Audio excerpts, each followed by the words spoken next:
All right, JT. FS1 cleaning house. They get rid of their two morning shows. They get rid of their afternoon show, Breakfast Ball with Craig Carton and Schlereth and that other nerd that's on there, and then Facility with annoying ass Shady McCoy and Emmanuel Acho and my man Chase Daniel. I like Chase Daniel and I like James Jones, so I'm not going to dog them too much. And then Speak with Paul Pierce and Joy Taylor. Not shocking considering like half of them people are in this lawsuit that FS1 is filing, but like the show's getting canceled seemingly out of nowhere. Like I didn't read anything that anything was getting canceled. People were being let go or reshuffled. So if you had to describe FS1 canceling 3 shows, it would be what? And it's kind of weird though. So I will say this. Can we just admit like FS1 has been in a free fall ever since Shannon Sharp left? Like I feel like once Undisputed kind of just went its separate ways, like it was just like the beginning of the end. Because I mean, that was a hard dynamic to replace. I feel like that and the Herd are really why people tune in to FS1 to watch sports takes. And then now you don't have that dynamic anymore. Skip or Shannon, neither of those guys are there, so it's hard to replace it.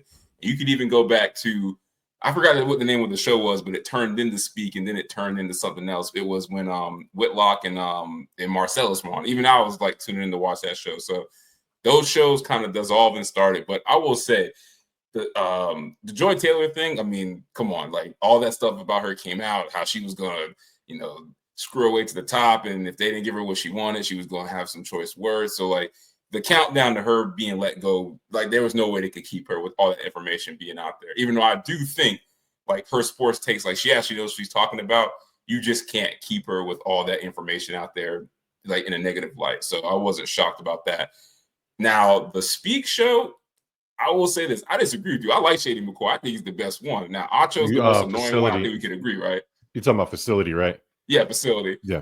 I like Shady McCoy. I think he keeps it real. Acho, he's going to be annoying always. Mm-hmm. And I ain't got no problem with James Jones. But I feel like the issue with that show is their off-season content and the way they cover it is not good. And I think that's what did them in. Like, watching them when football season is not on is, like, mad boring. Like, I don't think they're very good at talking about the NBA or any of these other sports like baseball that are on off-season to football. Like, when the NFL season starts, they're on point. But if it's not NFL, then, they're not really good at that. So I think their show is boring in the offseason. So I think that's why they got canned.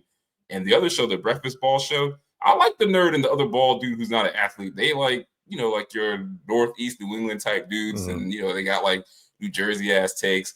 But I don't know. I guess people not watching that show either. I mean, I only watch it on YouTube. So when I see it on there, I'm like, oh, people are watching this, but I guess they're not. But that show I was shocked got canceled too, because I think it's pretty decent. But maybe FS1, they don't have the cash anymore. They can't pay everybody.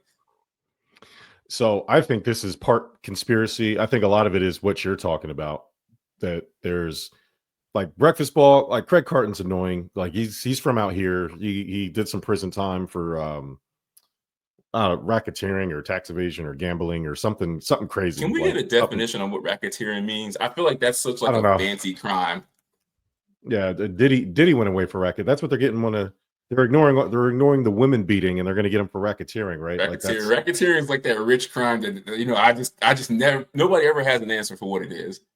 Racketeering generally refers to making money through illegal activities, often involving a pattern of criminal behavior, threats, or violence. So I guess like gambling and racketeering is, basically like, and I don't know. But either way, Craig Carton, every time I see him online, he's always saying something ridiculous. And then, which I guess that's his role on the show. He's the radio guy. Like he's the color commentator. He's not supposed to really give you in-depth analysis. He's the guy that's supposed to say he's the people, the voice of the people, and that's why they have Mark Schlereth on that show who I'm a fan of. I like Mark Schlereth and, the Danny Perkins guy, it's terrible. And I know FS1 released a statement that not all of the talent that had been kind of linked to some of these shows are all going to be fired or let go by the network. There may be reshuffling. There's a couple interesting things that I've noticed about the timing of them canceling these shows and some of the other stuff happening around in the world of sports.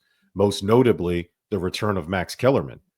Max Kellerman had to stay away because of his contract with ESPN, getting screwed over by Stephen A. Smith. And that's why he's kind of fell off the face of the earth. Contractually, he's not allowed to do anything.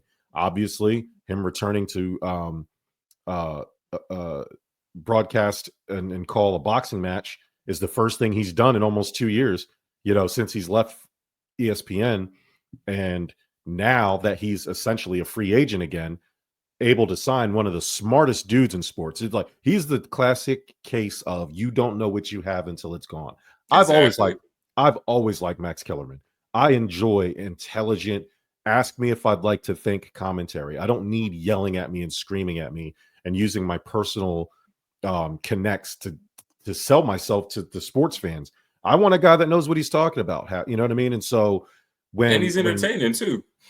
Yeah, he knows what he's like. He's been a young prodigy, man. I remember Max Kellerman coming up, and through the ranks up in New York, like because absorbing a lot of his, being from Jersey, absorbing a lot of his early on stuff. Like Max Kellerman is a genius, certified. So to the prospect of him taking a spot, I would love to see Max Kellerman take the facility spot and go head to head with First Take. I would love that. That would be great. I don't know if that's a thing. I'm just reading tea leaves. Max Kellerman is going to be back. He's one of the best voices in sports. And then he has the storyline of being away from the game, seemingly against ESPN. I think people will tune in for that. And I think the executives at FS1 know that. And then you have Tony Reale, who just ended Around the Horn. Yeah. Another which was really on forever. I mean, I feel like I never watched that show, but I know it's always on. So if you're FS1 and you've had to reshuffle these shows every 2 or 3 years, what better person to get than a guy who's had a show for 20 years, a successful show for over 20 something years over at ESPN. So I would love Tony Reale and Max Kellerman are giants in the sports media world. They may not be the names, the content names like Shannon Sharp or Stephen A. Smith, but I think sports people will enjoy that. And to FS1's credit, getting rid of Shannon Sharp, Skip Bayless, some of these people, I don't know if Keyshawn and some of the athletes might still be under contract. So we might see them pop I'm not up. going to miss him because he's terrible. And it's too early to tell. This has just happened. So we don't know, who's fired or who's going to come. Danny Perkins was on First Things First today for Nick Wright. So like he's going to stick around but are they going to start gearing towards like go anti ESPN, anti hot take artist, anti, let's just get the loudest people out there and just and stupid and former athletes and stupid coaches who were, if they were really good at their job, they'd still be coaching, but we're supposed to listen to them give analysis on things. Shout out to Eric Mangini. Yeah, where's Eric Mangini? That's that guy. Eric Mangini. Who's the other doof? Mike Tannenbaum, that idiot on Get Out. As a Dolphin fan, he shouldn't even be qualified to be up there talking about anybody. But you make a good point. The other thing I want to say, it's not the elephant in the room yet, but I don't know what's a smaller animal than an elephant that we could use. Like it's the I don't know, the hippopotamus. Like that might be bigger. Hippo. But whatever that animal is. The other thing, too, that's going on, I think ESPN, it started affecting them first, and maybe FS1 is feeling this. But a part of why these shows are probably not as popular is these guys that, we grow up liking that get let go by ESPN and FS1, they just go start their own thing. Like, I think these athletes starting their own show, like The Pivot, what's the Matt Barnes and Steven Jackson with Up in Smoke? Oh, all the smoke. All the smoke. Mm-hmm. Even Bomani Jones, The Right Time. Like, I love Bomani. Like, once he left ESPN, I'm like, all right, I want to follow him and see his content where he goes. I think these guys that are making their own stuff, like on their own platform, even Shannon Sharp, that's pulling views away from FS1 and ESPN. I think it's going to continue to happen because it seems like any athlete could just like dust off a mic and be like, all right, we're going to get on here, tell stories, have our boys come on, and we're just going to do our thing. And like people want to see that. So maybe that's what they need to do. They need to hire some of these guys that are former athletes and let them bring their style to FS1, even if it's anti what FS1 wants to do. Like, I think Pat McAfee's annoying, but they went out and acquired him, and he seems like it's just him and Stephen A. the whole network now. Maybe FS1 needs to do that. Go get some of these guys that have their own platform, bring them on board, and just let them do their thing. Maybe that'll bring more viewers back. Ironically, I read something today, and I didn't get a chance to really double check it, but I read that the guys at Barstool apparently have an FS1 deal in play. So I can see it. another name to look after is Kay Adams. She was original host of Good Morning Football. You get her, Max Kellerman, Tony Reale, the Barstool guys. That kind of it makes you more interesting immediately, right? Instead of just shuffling around the guys that you have left. And like you said, that's really what it's at. Like, we're at a point, even Stephen A. Smith's doing it. The richest dude in sports media, he's angling to do his own thing. He does his own thing outside of ESPN. Colin Cowherd, who has the most popular show at FS1 currently, has his own podcast network with his own talent and most of them are not on FS1. But so you're right. I think getting people who have an established brand and following, getting these jobs in kind of this in this form is the way to go, because they understand that everything's digital now. Broadcast TV, like that's why these athletes are there, like the School of Broadcasting guys, the Dan Patricks, the Dan Lebatards, like these guys are becoming a thing of the past. They want to hear from Jeff Teague and his friends. They want to hear from that's the other guy, Jeff Teague. Yeah, I mean, they'd be crazy to not go approach him. Like, I feel like he's the Black Pat McAfee to me. It's like I find everything that Jeff Teague talks about just interesting and funny. And who's the other guy that's on his homeboy that's like kind of like the main moderator? Behan, and there's like four of them. It's the 520 in the morning Club 520 podcast. Like Behan is crazy. Like, they just need to bring those type of guys on, let them do their own thing, how they do it on their own platform, and that shit would be mad entertaining. Like, I don't understand what they're waiting on, because you're right. Like, I don't want to see Dan Le Batard anymore because ESPN created his popularity. I'm not saying he's not good at his job, but I want to see something from outside of the networks traditionally come in and be on my TV every day. That's what I want to see. Listen, all I'm glad is Emmanuel Acho's off my TV. I don't care what happens to anybody else. Anything Acho touches dies. Even Joy Taylor. I mean, that's the only thing. Like, he'll never live that down. Shout out to him. Joy Taylor's fine. She may be annoying, but there's not a dude in the world that's you could criticize her takes, but trust me, she slid in your DMs, you answering. But the thing I remember about Acho was him glazing her for like 3 minutes straight in her parking garage and kept smelling his fingers. Like that's diabolical work by Top 10 weirdest dudes in media, man. It's like nobody even thinks that he's weird. To me, I think everything Acho does is weird. Well, the thing I don't like about Acho is there's a lot of things I don't like about Acho.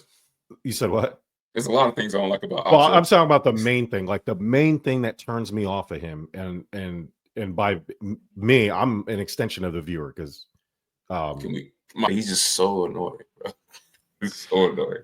The thing I really don't like about Acho is his, like, everything he explains to you, he explains it to you like you're an idiot, like you don't know what words are. So, like, he has this, like, nobody likes the holier than thou guy. So, FS1, they have room to grow. There's a couple things they need to do, right? Like, with Breakfast Ball, that show was doomed from the start because they threw it together like 2 weeks before the show premiered. All three of those guys are probably A talents, but it's hard. With super teams, don't rarely work out. You can't just throw something together and expect it to work. Facility, they have the opposite problem. Like you said, they have a bunch of B and C talents who probably shouldn't be leads on a show, and you're expecting them to be a main cast, and they're one-dimensional because all they know is football and the whole show. And there was a podcast that they tried to turn into a TV show. So, like, that rarely works. And then Speak, their time slot was tough. They were going up against Around the Horn, and which doesn't exist anymore. And then Part of the Interruption, which is like the top of the staple. Top, right? So, yeah. So, like, when you have you have to come with something a little bit better than Joy Taylor, who isn't a pundit. She's probably the best person on that list of people you named. Like, she's in the top 4 to me, as far as like TV personalities talking about sports and knowing what they're talking about. But even then, that strengthens my argument, because she is better as a moderator. She's not somebody, like, she was at her best when she was with Colin Cowherd. She was at her best when she was in between Skip Bayless and Shannon Sharp, like that. So that's where, and then that's where she belongs. But she felt like she was bigger, and I don't know if that had anything to do with the scandal. I'm not saying that. I don't know. Her personal life is her personal You might life. be right. It probably did, to be honest. So that's kind of how I feel about